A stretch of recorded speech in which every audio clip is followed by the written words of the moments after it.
Hello everyone, this is Homeo Concept and you're most welcome on this YouTube channel. A few days ago we did a video on aphorisms, which is obviously very important in your medical exams, be it your MD preparation or you're going to attempt any medical exam like your homeopathy exams or UPPSC, PSC, anything like that. It's obviously always important. So without skipping, just let me complete the rest of the aphorisms left on that day. Aphorism 155 to 161, dose. 155, appropriate dose. 156, homeopathic aggravation and potency. Aphorism number 157, homeopathic aggravation and medicinal aggravation. 158, homeopathic aggravation is good in acute disease. 159, similar the dose, shorter and minimum the homeopathic aggravation. 160, removal of symptoms in acute disease without disturbance. 161, homeopathic aggravation in acute and chronic disease. Aphorisms 162 to 171, management with partially suited imperfect medicine. Aphorism number 162, an imperfect or partially indicated medicine.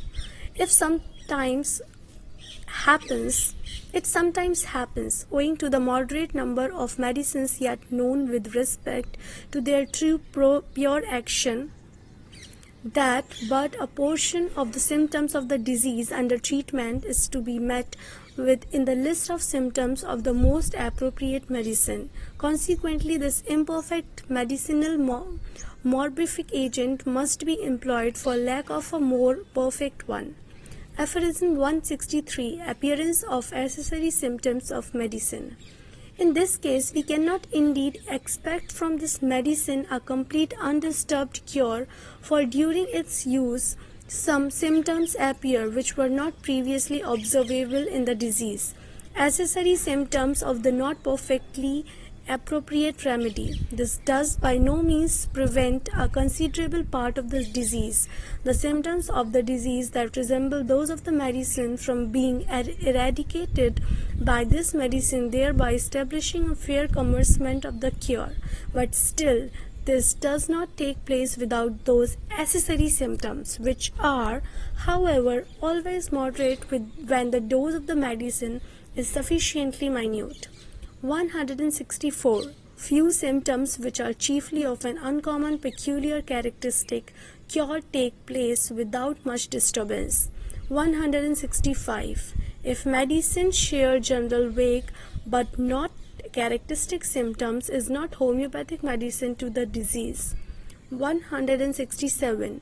Accessory symptoms of medicines is in acute disease. 168. Follow-up in acute disease. 169.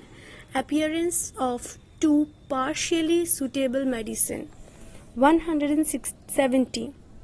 Administration of next best medicine if clearly indicated while re-examining a case. 171. Use of antisoric medicines in non-venereal chronic disease. Aphorisms 172 to 184. One-sided diseases. 172. Imperfect selection of medicine for one-sided disease. 173. One-sided diseases are chiefly chronic in nature. 174. Classification of one-sided diseases. Their principal symptom may be either an internal complaint, example, a headache of many years' duration, a diarrhea of long standing, an ancient cardialgia, etc., or it may be an affection more of an external kind. Diseases of the latter character are generally distinguished by the name of local maladies. 175. Accessory symptoms by imperfectly selected medicine. 176. Careful initial examination will reveal one or two severe violent symptoms. 177. Selection of most similar medicines on the basis of few symptoms available. 178. If few symptoms are uncommon, peculiar, striking, and characteristic, The first dose of medicine will cure the case, but this incidence less frequently occur. 179. More frequently, the medicine will cover the case only partially. 180. Appearance of accessory symptoms of natural disease. 181. One-sided diseases with only physical symptoms reflect incomplete case taking. 182. Discovery of remedy for one-sided diseases. 183. Second prescription of based on the new more complete group of symptoms in one-sided diseases. 184. Keep taking the case after each new remedy until recovery is complete. Aphorisms 185 to 203. Local diseases or local maladies. 185. Definition of local diseases. The principal symptom may be either an internal complaint, example, a headache of many years' duration, a diarrhea of long standing, an ancient cardialgia, etc., or it may be an affection more of an external kind. The diseases of the latter character are generally distinguished by the name of local maladies. 186. Acute local diseases caused by an external injury. 187. Chronic local diseases by internal cause. 188. Misconception about local diseases. 189. Classification of misconception. 190. Classification of misconception. 190. Internal homeopathic medication for local diseases. 191. Confirmation through experience. 192. Formation of the complete picture of the disease and selection of medicine. 193. Administration of medicine in local diseases arising from natural cause. 194. No external application in local diseases arising from internal cause. 195. An antipsoric treatment for non-venereal chronic local diseases. Aphorism 196 to 197 is the same. Administration of truly homeopathic medicine both internally and externally simultaneously. 198. Administration of suitable homeopathic medicine only externally. Removal of local diseases by surgery or corroding or drying agents before the selection of a homeopathic remedy. 200. Internal dynamic remedy. 201. Local symptoms enlarged by vital force lessens internal disease. 202. Removal of local symptoms worsens the whole disease by allopathic treatment. 203. Removing the external without treating the internal is a criminal procedure. External removal with internal administration of dissimilar medicine cannot cure but weakens the organism and serves to add drug disease. Aphorism 204 to 209. Introduction to the treatment of chronic disease. 204. Types of chronic disease. 205. The physician will never treat the primary symptoms but only cure the underlying miasm. 206. Identification of miasm and treatment should be done accordingly. 207. Effect of treatment taken till today. 208. Ascertain any obstacle to cure. 209. Formation of the portrait of the disease by characteristic symptoms and treated by antimiasmic medicine. 201 to 230. Mental diseases. Aphorism 210. Mental diseases are one-sided and psoric in origin. One-sided, are almost all those diseases that I have above termed one-sided which appear to be more difficult to cure in consequence of this one-sidedness. all their other morbid symptoms disappearing, as it were, before the single great prominent symptom of this character are what are termed mental diseases. They do not, however, constitute a class of disease sharply separated from all others, since in all other so-called corporeal diseases, the condition of the disposition and mind is always altered, and in all cases of diseases, we are called on to cure. The state of the patient's disposition is to be particularly noted, along with the totality of the symptoms, if we would trace an accurate picture of the disease, in order to be able, therefrom, to treat it homeopathically with success. Aphorism 211. Present characteristic symptoms are helpful for selection of remedy. 212. Each medicine brings changes in state of mind and disposition. 213. Selection of homeopathic remedy in such cases. 214. Mental diseases are treated in the same way as all other diseases. 215. Mental and physical diseases are same. 216. Mental diseases appearing with decline of corporeal disease which threatens to be fatal, somatocytic. Okay. 217. In such cases, we must look to the whole phenomena, the physical and mental. 218. Find out the past history of physical disease of patient. Then comes aphorism number 219, Leucid interval. A comparison of these previous symptoms of the corporeal disease with the traces of them that still remain, though they have become less perceptible, but which even now sometimes become prominent when the Leucid interval and a transient elevation of the psychical disease occurs, will serve to prove them to be still present, though obscured. 220. Selection of antimiasmic, usually antithoric for chronic mental disease. 221. Mental diseases appearing suddenly as an acute disease in patients' ordinary calm state due to some exciting cause. 222. But such patients should be freed completely by antipsoric. 223. Mental diseases aggravated if not treated by antipsoric. 224. Mental diseases of doubtful origin. 225. Mental diseases arising from prolonged emotional causes, psychosomatic. 226. Treatment of emotional causes by means of psychical remedies. 227. Emotional diseases have psoric miasm treated by antipsoric medicine. 228. Appropriate psychical behavior towards the patients treated with calm and firmness without reapproaching the patient.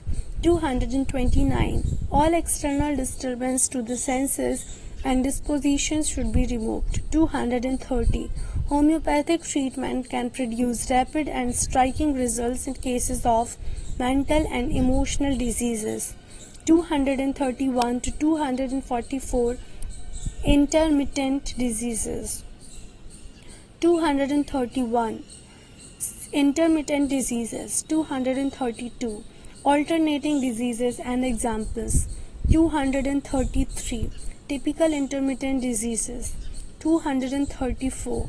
Non-febrile or afebrile typical intermittent disease. 235. Intermittent liver psoriatic and epidemic and its treatment. 236.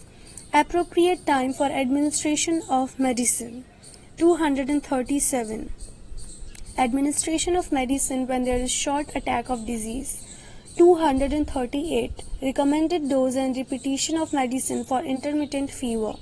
239. Every medicine causes different peculiar fever. 240. Persistent intermittent fever due to psora requires antipsoric medicine. 241. Epidemic intermittent fever, genus epidemics. 242. Psoric intermittent fever.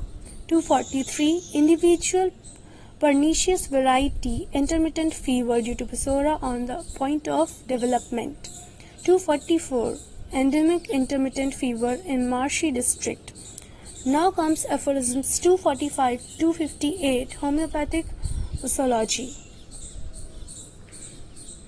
245. Diet regimen and mode of employing medicine. 246. In acute disease, no repetition as long as there is improvement. In chronic disease, this may also be case at times, but this is rare if the medicine is well selected, highly potentized, dissolves in water and given properly, that the degree of each doses charge, a cure will result. 247. The remedy must be changed in potency each time it is given. 248. Direction for use of potentized medicine. The directions for changing the potency each time. Aggravation comes at the end, even on the dram vial of alcohol with one globule that is used for olfaction must be successed 8 to 10 times before each time. Skin symptom. 249. Any medicine that brings forth new and troublesome symptoms was not selected homeopathically. Medicine aggravation. 250. Medicinal aggravation is in urgent cases. A poorly selected medicine should be replaced by the most appropriate homeopathic remedy for the present disease state.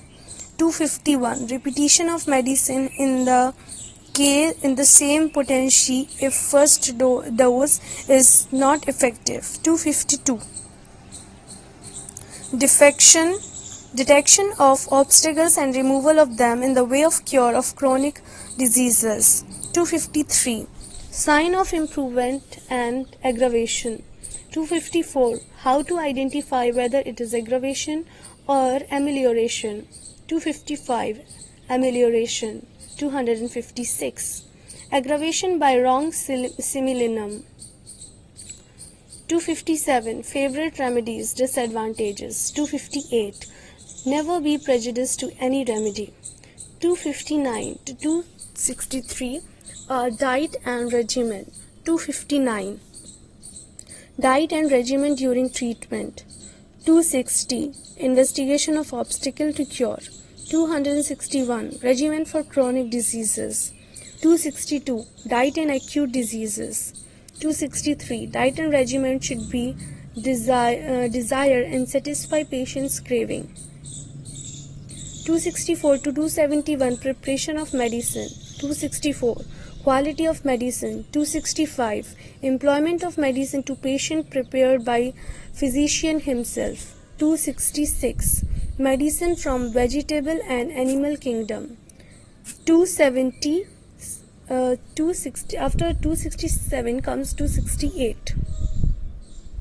Okay, after 266 comes 267. Preparation of medicine from indigenous fresh plants. 268. Preparation of exotic substance. 269. Potentialization of substances. 270. Method of potentization. Okay, potentization. Yeah, method of potentization. Method of 50 millisimal potency. 271.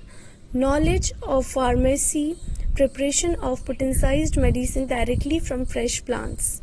272 to 285. Administration of medicine. 272. Administration of potentized medicine.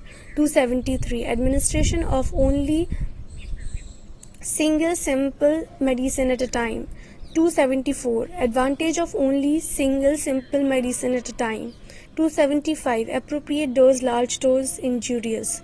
276. Strong dose of homeopathic medicine more injurious than the same dose of the unhomeopathic medicine. 277.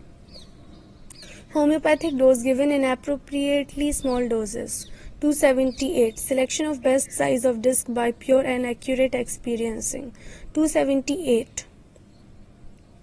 Smallest homeopathic doses is strong enough to begin a cure. 280. Gradually heightened potency until general improvement treatment and begin a true homeopathic aggravation. 281. Discounting treatment, sign of restoration. 282. Homeopathic aggravation produced by first dose indicates that doses were too large. 283. Unsuitable medicine in a small dose is harmful. 284. Medicine may be administered by olfaction, inhalation, and through the skin. 285. Correct external application of homeopathic medicine which is being given internally with success. Okay, last but not the least comes 286 to 291 homeopathic aphorisms. 286. Galvanism and electricity. 287. Mineral magnetism. 288 to 289 are same. Mesmerism or animal magnetism. 290. Massage. 291. Bath. Okay, so finally we are done with aphorisms. Now if you like the video, if you find this video worth watching, and if you think that it gives you enough information regarding your exams, then do like it, subscribe to the channel, and don't forget to press the bell icon. Thank you once again. Bye bye. Keep listening and keep watching the videos of Homeo Concept. Thank you once again.